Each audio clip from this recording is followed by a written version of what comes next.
So at the time I recorded this, the president spoke about an hour previous to this and made a statement updating the violence from Charlottesville on Saturday, saying that his Civil Rights Division of the Department of Justice was dispatched to Charlottesville to investigate the civil rights offenses against the victims of racist violence in that city.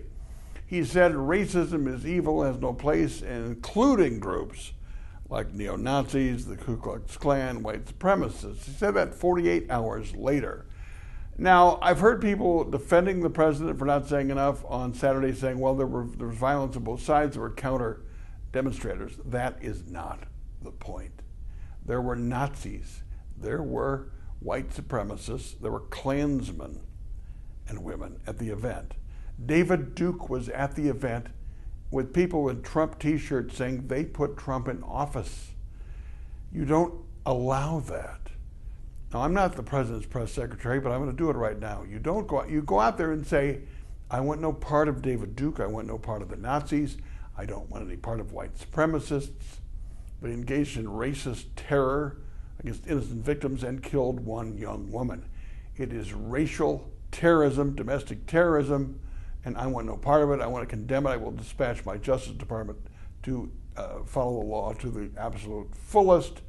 Somebody had briefed him that there was violence and radical elements in the counter protesters, so he goes out there and says all sides, all sides. That's a different point. You can condemn violence across the board. You can condemn hate groups on the left when they become violent or when they respond violently. In this case, the white supremacists got a permit to have a rally. They were protesting the fact that Robert E. Lee's statue was being taken down. The counter-protesters, let's just say they didn't. So there was confrontation. He's briefed on that point. But you've got to call out Nazis, you've got to call out Klansmen, and you've got to call out white supremacists. The president did 2 days later, but you could say that he was pressured.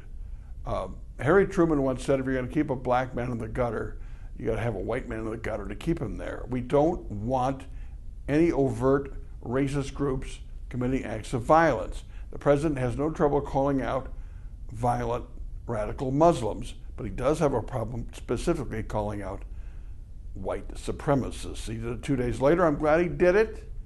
But if we go forward, we have to at least get on the same page here and condemn what should be condemned across the board.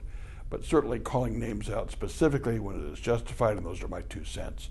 My 2 minutes are brought to you by Edge Construction and Capital Consultants. Bill McCoshen, lobbyist who worked for Tommy, who knows how to get things done downtown. Let's talk about this and more tomorrow on the Mitch Henck Show at madison.com.